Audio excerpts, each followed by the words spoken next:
Selamat siang Tribuners, siang ini bersama saya Pia Tio Poni, kita akan membahas update perkembangan penanganan COVID-19 di Indonesia. Perkembangan terbarunya nih Tribuners mengenai vaksin COVID-19 yang sudah diizinkan diberikan untuk anak-anak usia 6 sampai 11 tahun. Menteri Kesehatan Budi Gunadi Sadikin di rapat terakhir dengan DPR RI Senin 8 November 2021 kemarin mengatakan kalau vaksin COVID-19 untuk anak-anak akan dimulai tahun 2022 mendatang. Sekitar 1,5 bulan lagi, walaupun kita belum tahu tanggal dan bulan pastinya ya Tribuners. Nantinya vaksinasi anak ini memerlukan 58,7 juta dosis vaksin yang anggarannya udah masuk di tahun 2022.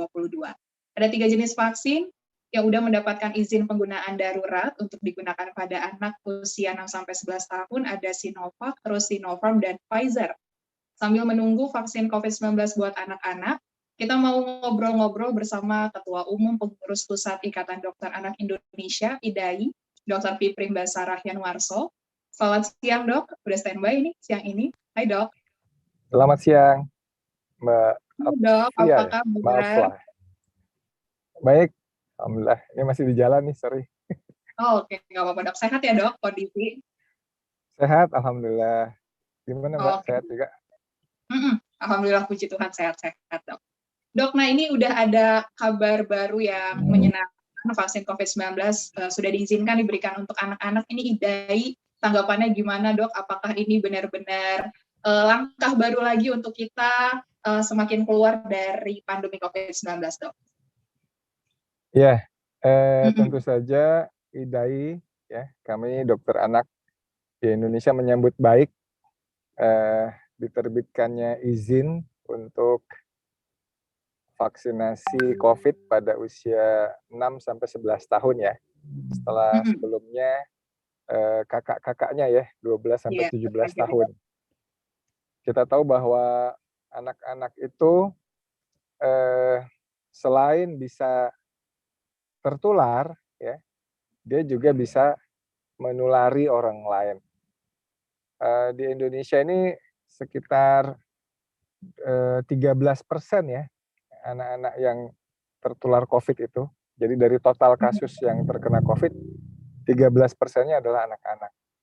Oleh karena itu, kita juga perlu melindungi segmen usia anak-anak ini, karena yang pertama dia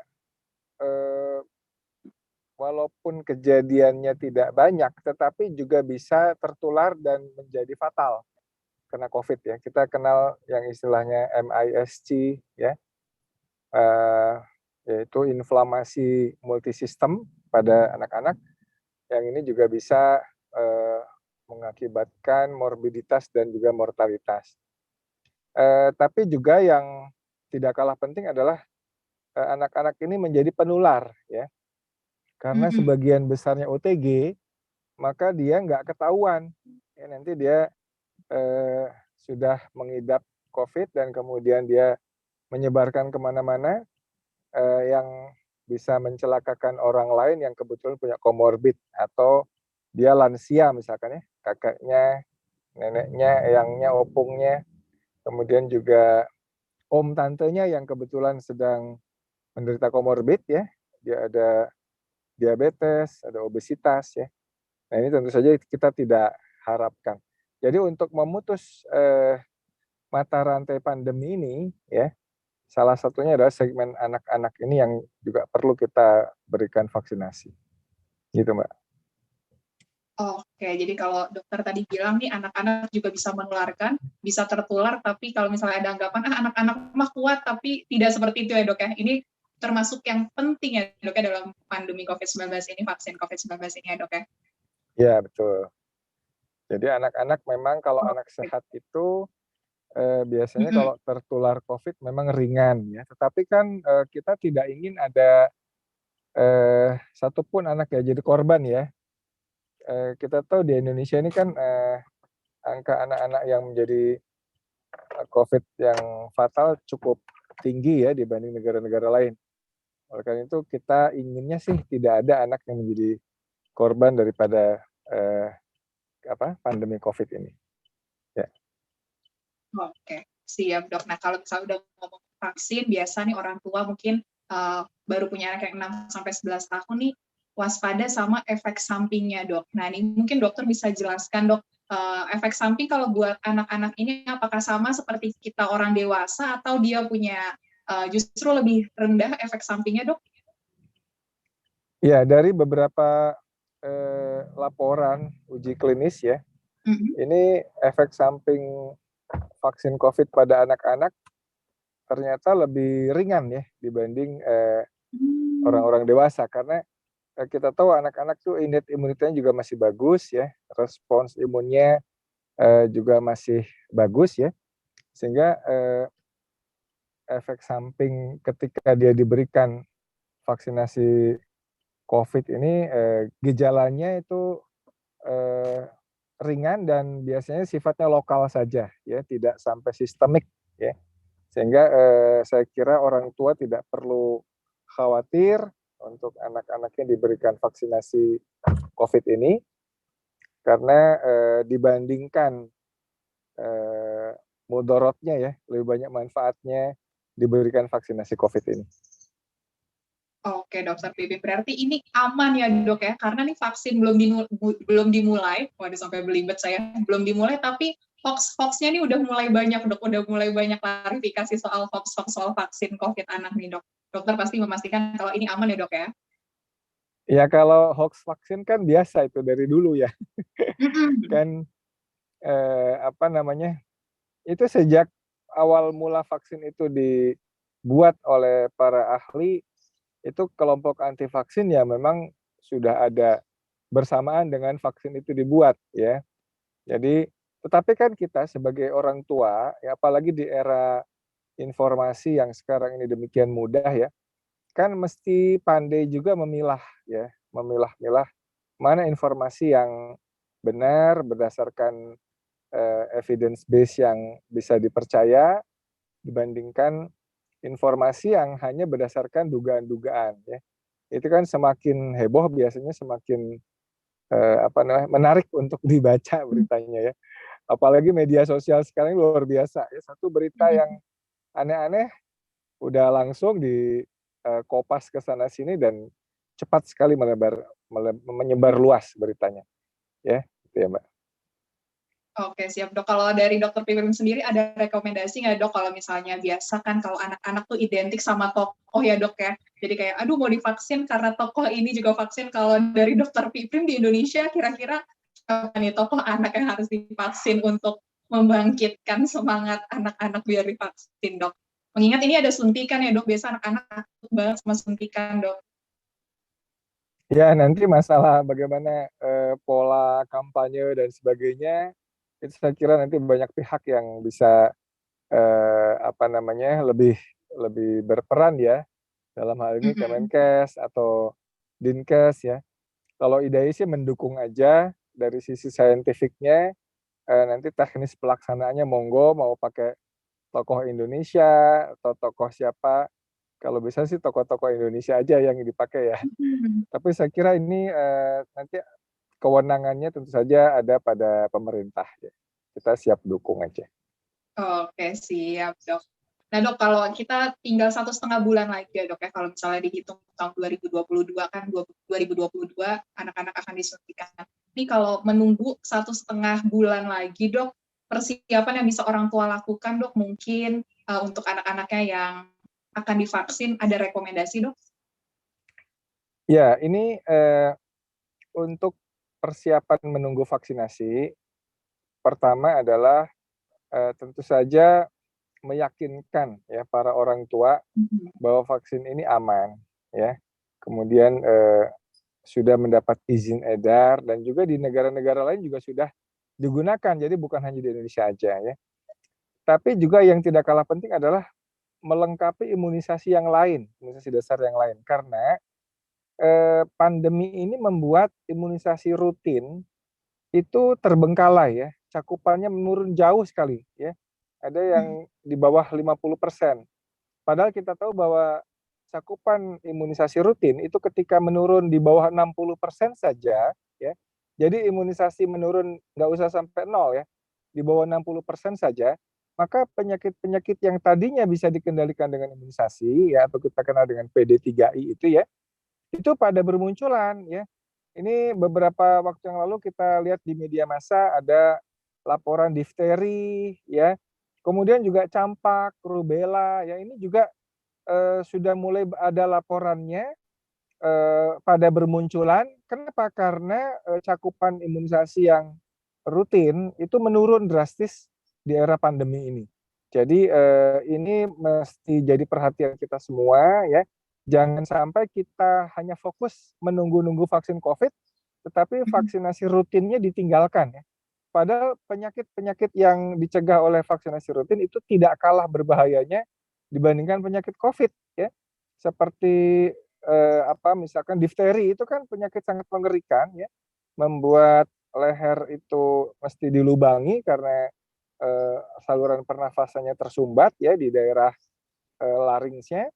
Kemudian bisa juga menyerang jantung racun dari difteri itu. Juga penyakit rubella misalkan ini sangat berbahaya buat ibu janin, buat ibu yang hamil muda karena bisa bikin cacat pada janinnya. Ya, jadi saya kira dari sisi ini kita mesti perhatian juga terhadap imunisasi rutin ya Mbak, yang jangan sampai ditinggalkan dan kita hanya fokus ngurusi vaksin COVID saja ya. Ini pesan saya juga untuk para orang tua untuk tetap meningkatkan cakupan imunisasi rutin pada anak-anak kita. Oke, yang pertama ini meyakinkan dan yang kedua jangan sampai vaksinasinya, imunisasi lainnya berkurang ya Dok ya, karena ini emang sampai saat ini kan sekarang kondisinya udah mulai balik lagi ya Dok ya, kita udah bisa bilang saat ini kondisi lagi aman, berarti imunisasi angkanya masih cukup memprihatinkan Dok, walaupun sekarang mungkin orang-orang udah mulai berani ke rumah sakit gitu Dok. Iya, beberapa laporan menyebutkan cakupan imunisasi rutin itu menurunnya signifikan ya, bisa cakupan itu 30-50%. Kita tahu bahwa vaksinasi itu akan efektif melindungi kalau cakupannya di atas 80 ya. Untuk penyakit yang sangat menular seperti campak itu akan efektif kalau cakupannya di atas 90%.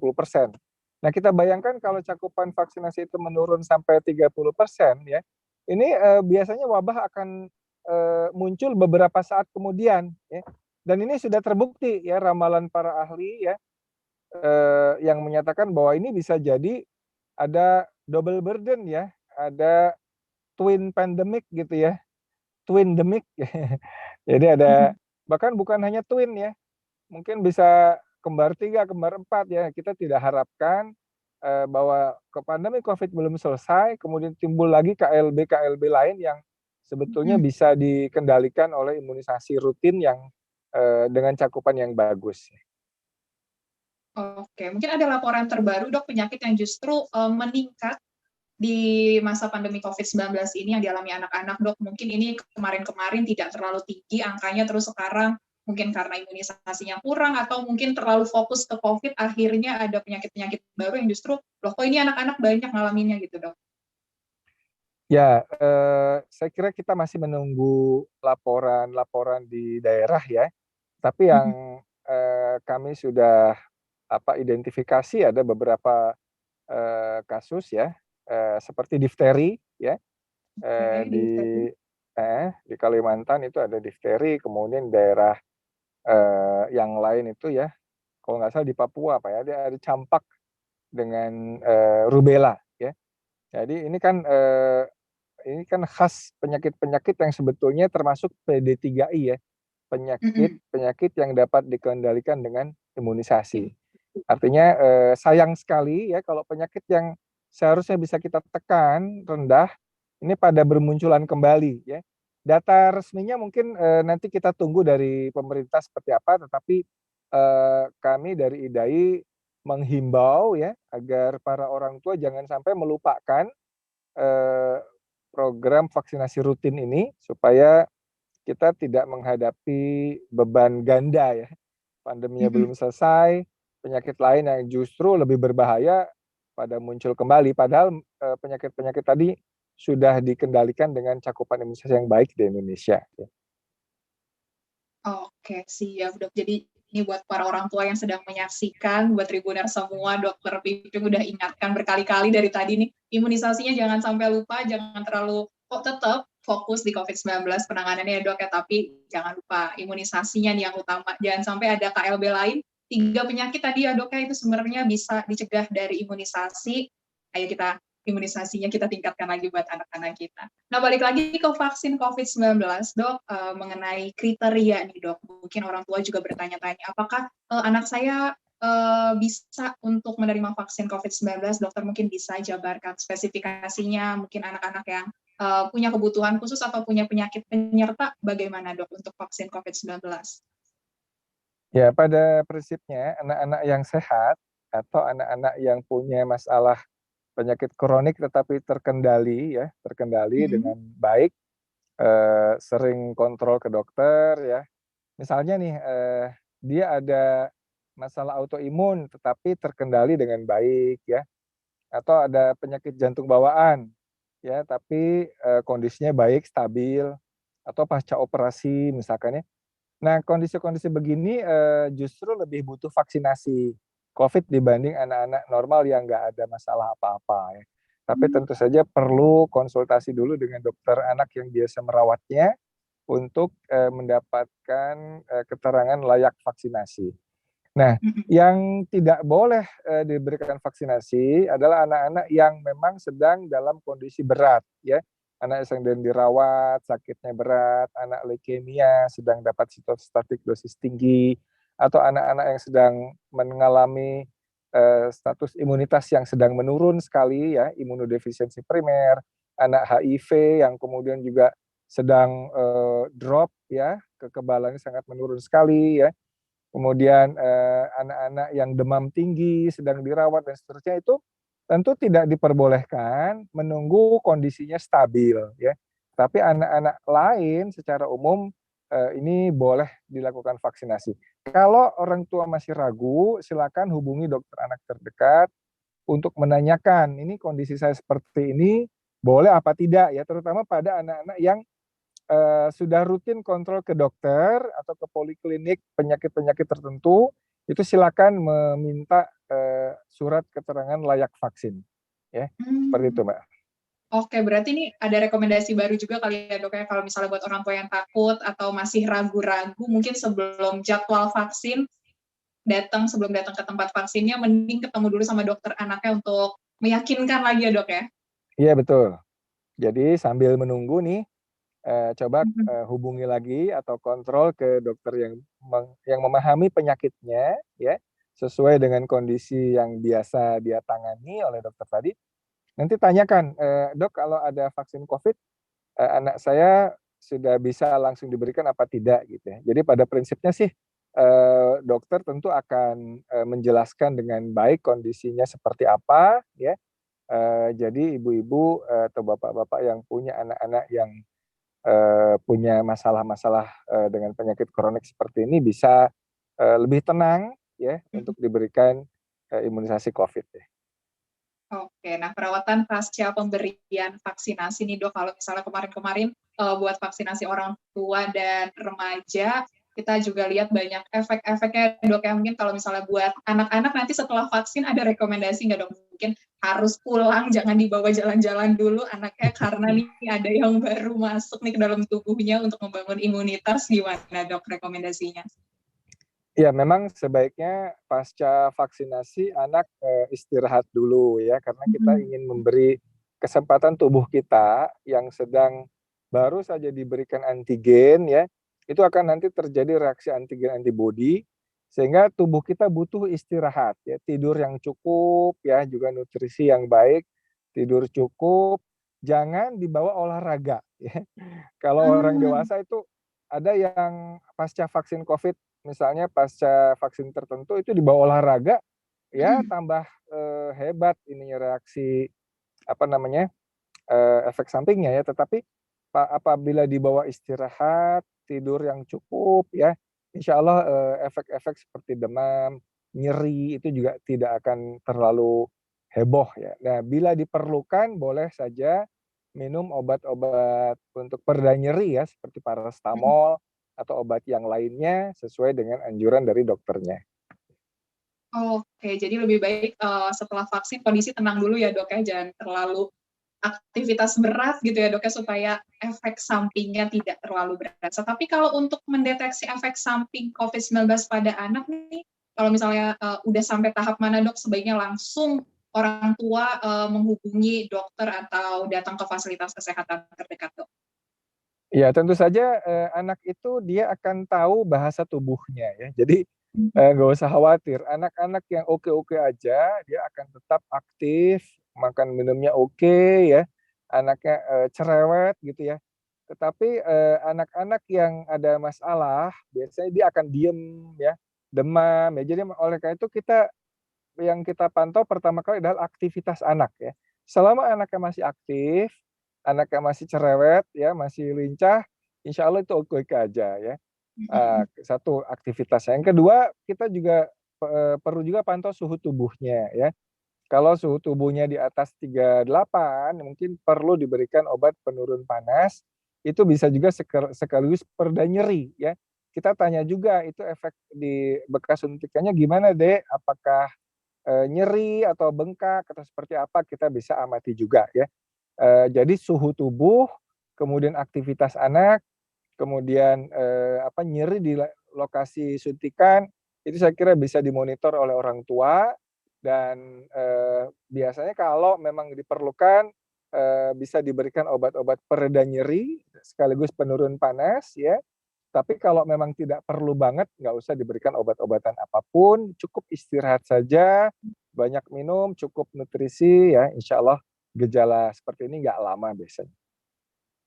Oke, siap. Jangan lupa nutrisinya ya, Dok. Tadi kita cuma bilang jangan lakukan aktivitas, tahu-tahu nutrisinya lupa. Nutrisinya juga tetap harus diberikan yang terbaik ya, Dok. Tapi Dan ya ini pesan saya untuk nutrisi, ini iya, Dok? juga penting ya, ini anak-anak kita ini hendaknya dihindarkan juga dari, nutrisi yang tinggi glycemic index ya, dalam Mhm. junk food itu, yang gulanya tinggi, tepungnya tinggi ya. Ini, di samping kemudian akan bikin masalah kalau dimakan berulang-ulang ya, ini juga akan memicu terjadinya obesitas ya.